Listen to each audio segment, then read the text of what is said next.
Pelayanan Kepatuhan dan juga PLT Dirjen Instrumen dan Penanganan HAM dan seluruh para staf dan juga dari Direktur TPL, direksi. Kami dari Partai Golkar, Dapil Sumut 1 dengan Maruli Siahaan.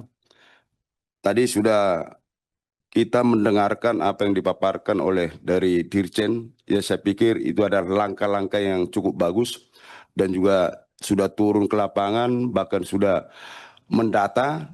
Ada berapa tindak lanjut yang harus dilakukan, mungkin tadi kita sudah disampaikan itu, saya pikir ini bisa ditindaklanjuti, Pak. Tapi berkaitan dengan kondisi sekarang, bahwa TPL juga sudah memaparkan mulai dari proses dan perizinan, termasuk juga apa yang mereka lakukan kepada masyarakat, saya pikir sudah ada di data, ya, baik kesejahteraan. Dan yang bermasalah sekarang adalah unjuk rasa yang besar-besaran. Bahkan menyatakan tutup TPL, tutup TPL. Ini juga sebenarnya ini suara masyarakat banyak. Tapi kita harus bisa membuktikan fakta apa sebenarnya yang menutup TPL ini. Ya, tadi sudah dipaparkan bahwa kerusakan lingkungan, belum juga ada yang menyangkut juga dan juga inkrah secara hukum tentang Undang-Undang Nomor 32 Tahun 2009. Kerusakan lingkungan itu belum ada. Ya, ini juga bahkan laporan-laporan yang ditangani di polisi adalah dari pihak TPL dan itu sudah ada yang sudah mendapat hukuman. Ini apakah TPL pernah dilaporkan oleh masyarakat mengenai kerusakan lingkungan? Itu dulu. Kalau memang ada dan sejauh mana prosesnya, karena apa? Menutup pabrik yang sudah mempunyai izin, pemerintah mengeluarkan izin, tidak sembarangan ini untuk mengatakan tutup. Harus ada pembuktian kesalahan secara hukum. Ini harus kita akui dulu, ya. Sama misalnya seperti salah satu pabrik yang lain, kalau memang ada pelanggaran hukum berarti izinnya dicabut. Sebenarnya gampang sebenarnya kan, izin dicabut tidak operasional. Jadi kalau tidak ada hak masyarakat mengatakan tutup TPL, ya itu tidak ada haknya, adalah hukum yang berbicara. Itu harus betul-betul kita patuhi. Saya terus terang, saya adalah putra daerah, saya miris dengan keributan ini. Sepertinya ada pihak-pihak lain yang menunggang ini. Ini perlu menjadi catatan buat kita dari kementerian juga.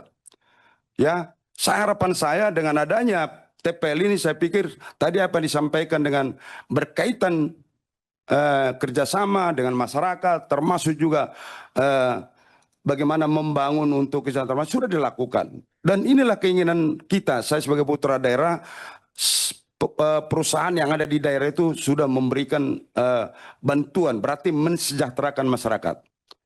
Kemudian perlu juga kita ketahui sampai saat ini mungkin soal banjir, kerusakan Danau Toba, ini perlu dihadirkan untuk dari Kementerian Lingkungan termasuk juga ahli. Apakah berakibat banjir dan juga longsor adalah akibat daripada kehadiran oleh TPL? Ini harus ini karena ini yang dikomplain masyarakat. Dan ada 6 yang perlu diluruskan nanti dan mungkin menjadi kita sebagai anggota DPR RI pengawasan dan mungkin membentuk panja turun ke lapangan supaya bisa untuk apakah ada pelanggaran HAM. Mungkin yang pertama sengketa batas lahan dan klaim tanah adat.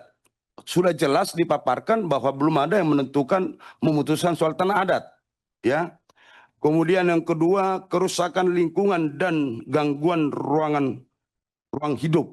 Nah, ini kan terjadi benturan ini kan karena antara masyarakat mungkin masuk dan melakukan perbuatan, ya pastikan benturan. Tapi kami harapkan dari TPL jangan terpancing, ya. Tapi kalaupun ada ditemukan melakukan perbuatan kejahatan, segera laporkan ke polisi. Itu mungkin langkah yang harus kita lakukan sehingga tidak terjadi konflik. Kemudian yang ketiga adalah pembatasan akses dan mobilitas masyarakat.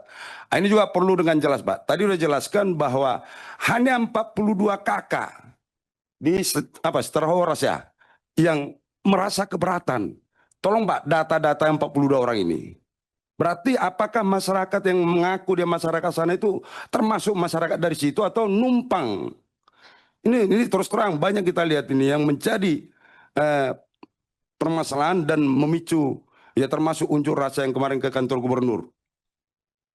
Kemudian yang keempat adalah intimidasi, kekerasan dan kriminalisasi. Ini juga kami dorong kepada TPL, udahlah kalau memang ada intimidasi dari security, ya diberhentikan sekarang. Jadi supaya kita lihat nanti kemurniannya, siapa yang memulai dan siapa mengakhiri sehingga terjadi intimidasi tersebut.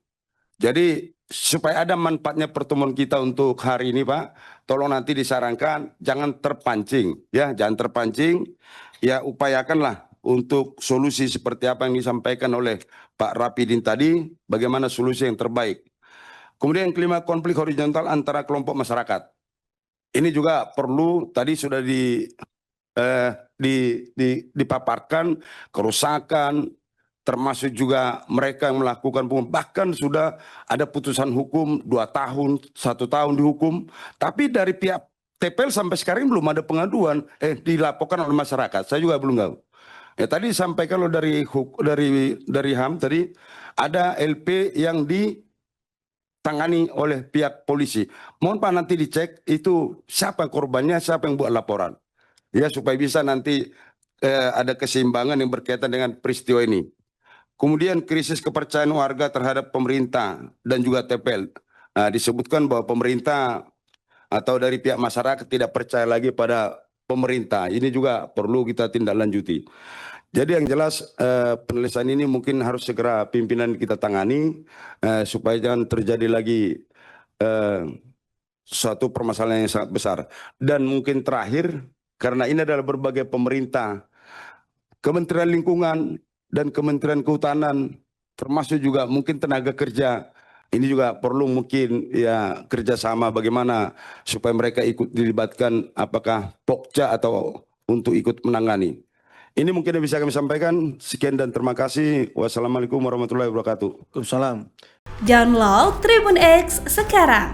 Menghadirkan lokal menjadi Indonesia.